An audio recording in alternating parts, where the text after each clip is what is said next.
Meeting the love of their life, eloping, and getting married is something that most teenage girls dream of. Caroline Crouch was no different.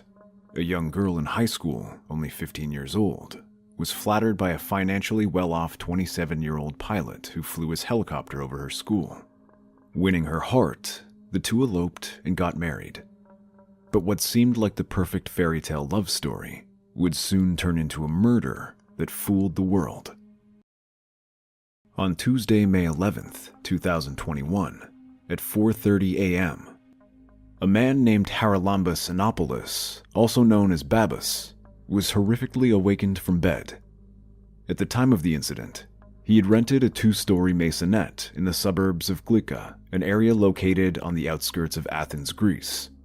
Babis didn't have much time to retaliate, as 3 men concealing their identity with hoods scuffled and overpowered him. They were armed with pistols and wasted no time in tying up Babis, and afterwards went on to blindfold him with duct tape. He couldn't do much, as the intruders then went after his wife, a 19-year-old girl named Caroline Crunchka. This entire incident woke up their 11-month-old daughter, who was sleeping nearby.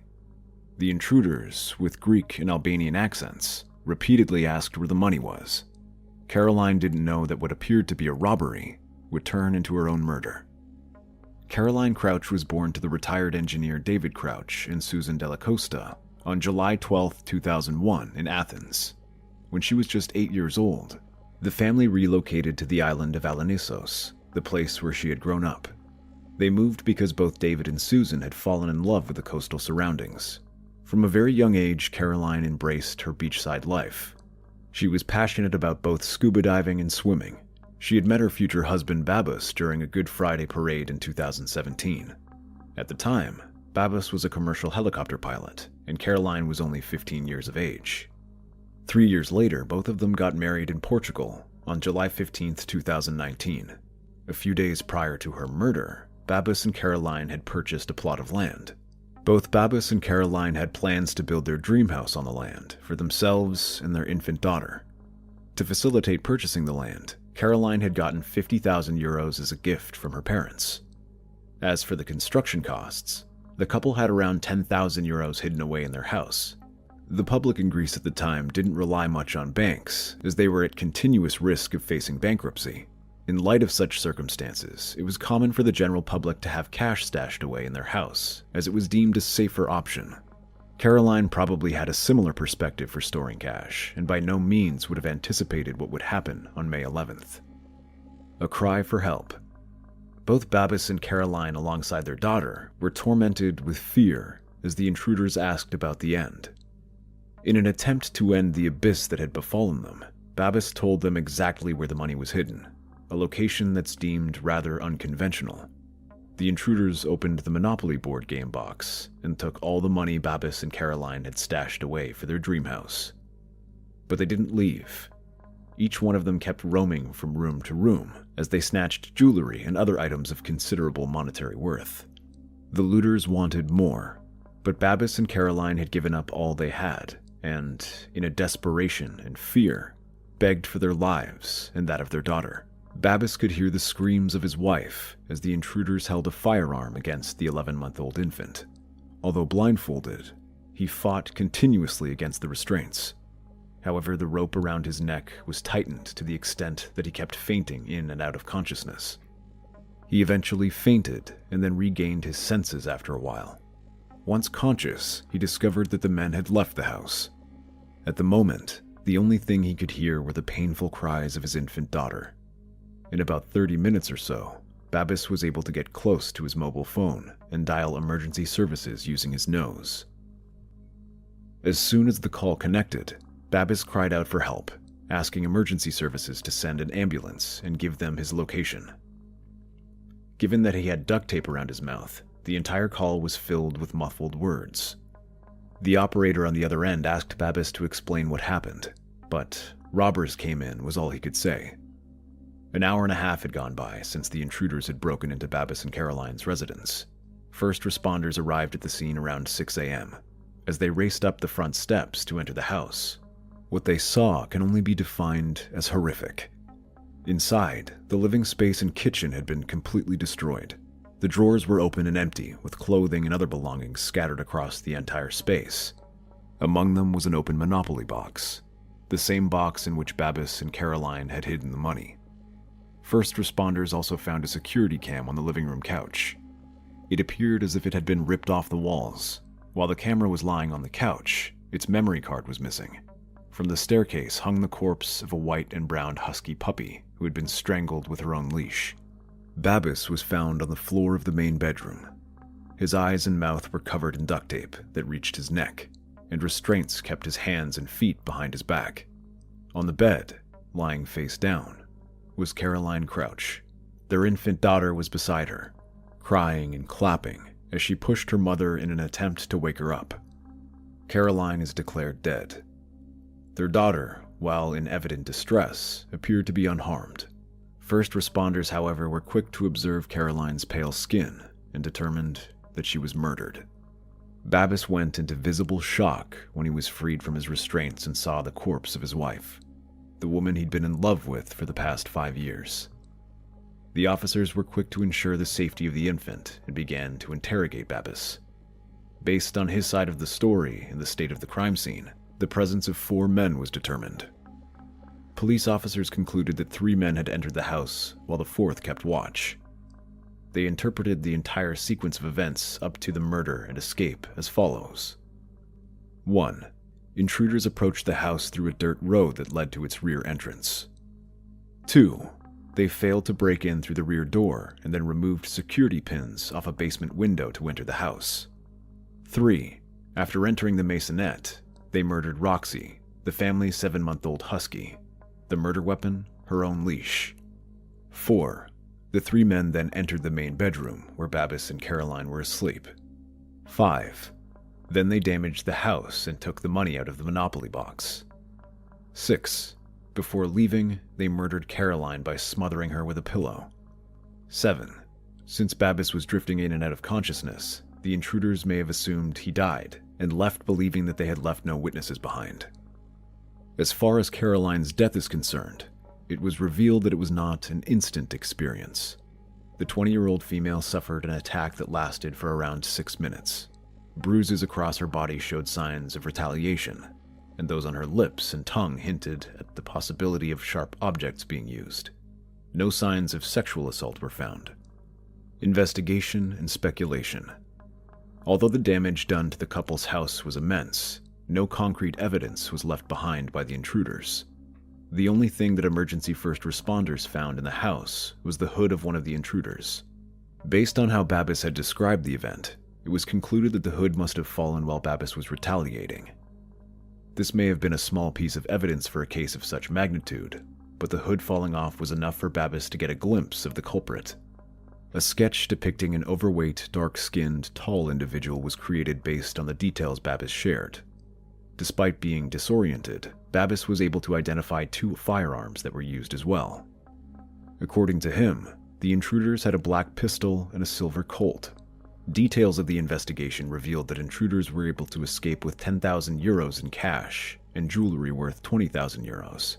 In addition, police concluded that this was an act of professional criminals who had observed the family and waited for the right moment to strike.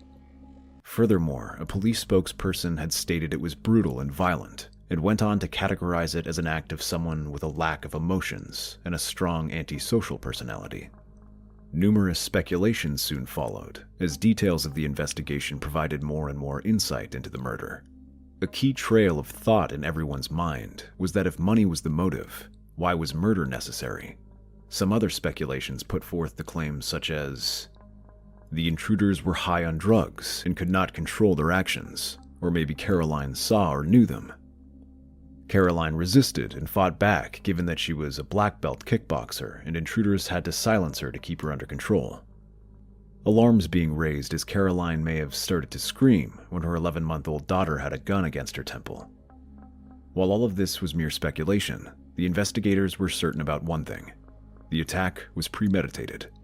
The reason for such an assumption was that the intruders knew the couple had money hidden in the house. Based on this assumption, the police questioned Babis and Caroline's inner circle. They believed that the gang had been given a tip. Alongside these interrogations, Security cam footage from homes and businesses in close proximity was also examined. In the footage, the police identified a dark-colored vehicle, followed by a motorcycle that was cruising around the couple's house on the morning of the murder. Caroline Crouch is laid to rest. Caroline Crouch was laid to rest 3 days after the murder. Her burial site was the Greek island of Elanissos, the same place her parents had fallen in love with and the same place where she grew up. Babis paid tribute to his wife and said he was lucky that he had met Caroline, very lucky that she loved him, and even more lucky that she was the mother of his daughter. He went on to say that their daughter would grow up not remembering her mother. Babis added that Caroline was the joy of life and will always be near him through their daughter. While Caroline was being laid to rest, a car was pulled over in northeast Greece as a routine stop. Inside was a 36-year-old Georgian national male, Georgi Haradishvili, en route to the Bulgarian border.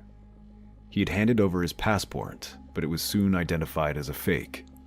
Who was this man, and how is this related to Caroline's murder? This man was soon identified as Georgi Haradishvili, a violent criminal who had multiple prior convictions. He was wanted for 12 break-ins that were committed all over Athens over the past 6 months. What painted him as the likely culprit was the fact that 3 of these crimes were committed around Babis and Caroline's neighborhood. One of the 3 was in December, when Haradishvili and 3 others broke into a house through a rear window, similar to what happened with Babis and Caroline. They then continued to drag the female occupant by the hair and threatened to slit her throat.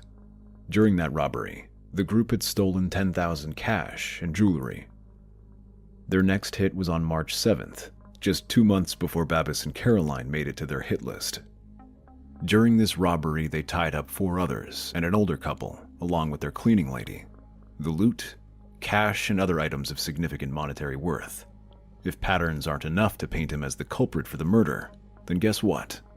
He had remarkable similarities with the sketch that was made using Babis's description of the intruder.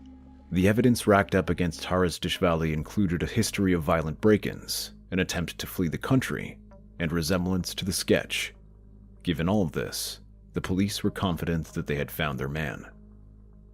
Haradishvili was arrested and interrogated for 4 days, during which physical means of getting answers were also used. He was repeatedly questioned about getting to the location, entering the house, and killing Caroline. The physical means used to get answers left him concussed. However, he kept his stance and stated that he'd never heard of Caroline Crouch. The evidence police had against him had come up dry. Haradishvili wasn't their man after all, and was cleared of any involvement in the murder. As a consequence, 3 police officers were demoted from the Athens homicide squad. Continuing the investigation, the police set their sights on a local Albanian organized crime group. Initially, they had a list of 100 people that was later narrowed down to 10. These 10 were individuals who were on a list of criminals known as the Red List. Mugshots of each one were shown to Babis, but the police didn't reveal any other details. The case was taking longer than usual to solve, and the public was beginning to lose patience, given that crimes based on race had increased. The information on Caroline's case were so scarce that even a huge monetary reward went unclaimed. Residents of Athens by now were living in fear, not knowing who would be the next victim. Media reports from the time cited experts saying that this was not an ordinary case, and if it was, it would have been solved. Some investigation details that were revealed stated that there was no DNA or fingerprints. Caroline's family were obviously grateful for the continued pursuit of justice. Babis told journalists that he wishes that what was happening to him would never happen to anyone else. He backed police efforts and continued to front the media, all to keep Caroline's case alive. Babis was even active on social media, answering questions and expressing gratitude for continued support. A breakthrough came on June 17th.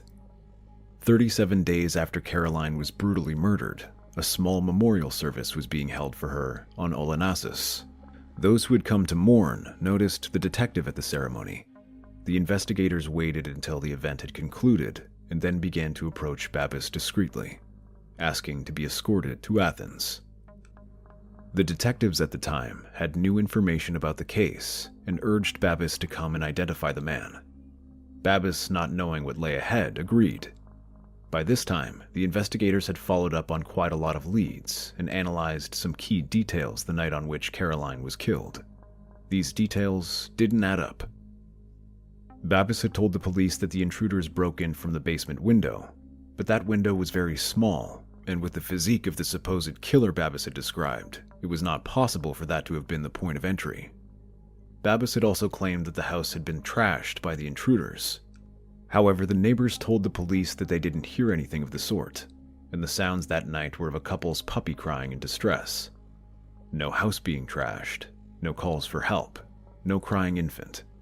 The house didn't have any fingerprints or DNA. To top it all, the question of why the intruders would tie up a male and fight a female was raised.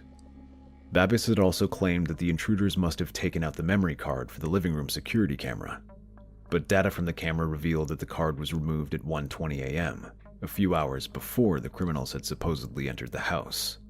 Further details were that Caroline was wearing a smartwatch that monitored her pulse. Her pulse readings from 3:58 a.m. indicated she was asleep, but the ones at 4:05 a.m. were up by 50%, indicating severe physical and mental stress, and the readings at 4:11 a.m. indicated that her heart had stopped. This was before the time Babis had claimed the murder took place.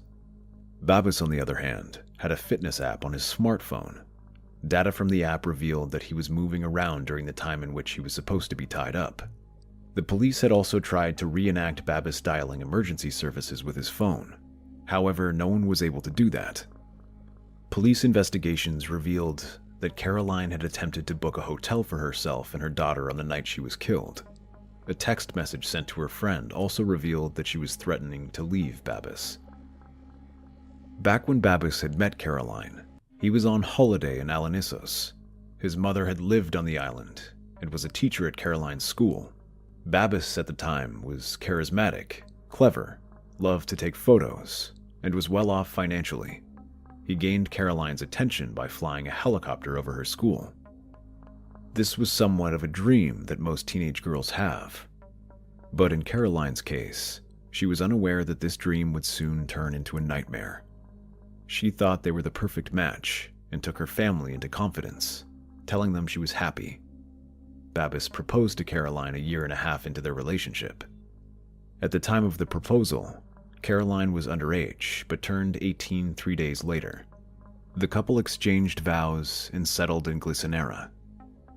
In the initial years of their marriage, Caroline attended college in Athens, and Babis continued working as a pilot. Both of them were active on social media, sharing the happy life they were living. From their social media handles, the couple appeared to be in a joyful relationship filled with love and romance. The story in Caroline's diary belonged to completely different genres. In her diary, she often questioned her relationship with Babis. In the year 2019, she wrote about fighting with Babis and how serious the fight was. She had mentioned that she was planning on leaving and going to her sister, and that she was unsure if she could continue with him. Throughout the course of their marriage, Babis had become increasingly manipulative and somewhat of a control freak. This behavior was rooted back in their non-traditional wedding. When Babis and Caroline took vows, they abandoned the idea of having a traditional Greek wedding that would be filled with celebrations, family, and friends. Instead, they had eloped. What may have felt like a romantic gesture from the man of her dreams was indeed an attempt to isolate her. The isolation attempts continued when the couple returned home. Babis was the only one who put food on the table, and Caroline was just a university student without much money. Susan, Caroline's mother, would send some, but that too would be taken by Babis. In her diary, she had written, "I love Babis so much that I can't leave him, even though this relationship hurts me." Details of a tearful confrontation with her husband were also found in her diary. She had mentioned that she wanted to leave Babis, but given that she was pregnant, she couldn't. Caroline wrote, "I stayed with him so my daughter would not grow up without her two parents." Another entry dated July 2020 from her diary read, "Today my little one is a month old. It's also the day I told Babis I want to leave. I feel awful." The diary also had mentions of a house in Athens, located in Halandri. What started out as a fairy tale love story for Caroline had now turned into an abyss filled with pain, horror, despair. and a sense of being estranged, an abyss that she couldn't escape, one that would eventually consume her. Phone records hours before her murder also revealed argumentative and combative texts with Babis while the two were at home together, serving as a testament to how distant and dysfunctional the relationship had become. The investigators told Babis that he was the new suspect in the murder case. He was shown overwhelming and irrefutable evidence that revealed the inconsistencies with the details he had initially shared. He was interrogated for 8 hours before he broke down. Eventually, he began to confess, but the confession was one filled with fabrication. He told the police that he and Caroline started arguing on May 10th, the night before she was killed. Babis went on to say that the couple only fought over their daughter and that Caroline was determined to take her and leave. This had made Babis lose control, given that he claimed that the child was his whole life. Further details of the night from Babis were that Caroline had thrown the infant child in the cot and told him to leave the house. He mentioned that Caroline was the one who resorted to physical abuse and had pushed him and punched him. Babis added that because of this, his judgment became clouded. From this point onward, Babis lashed out, strangled her, pressed a pillow on her face using his complete body weight, and killed her. A cold-blooded murder in front of an 11-month-old child. He mentioned thinking about getting rid of the body, but knew that that would not be possible. Soon after, the thought of framing someone else came to mind. He staged a home invasion, and to make it look real, he even killed Roxy, placed his own child next to the corpse of his wife, and continued by tying himself up with some rope and duct tape. He mentioned that he deserved to be punished, and that he owed a big apology to everyone he'd hurt. While he believed that his actions were not justified, he tried to shift blame on Caroline, saying that he had become unstable and aggressive after the couple's one and only child. A child that would now have to grow up without her mother. A child who will never know who her mother was because she was brutally killed by the very man she once loved. The case was later dubbed the murder that fooled the world.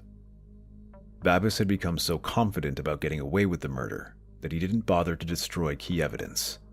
In May 2022, he was charged and found guilty of premeditated murder, preventing the course of justice, lying to authorities, and animal abuse.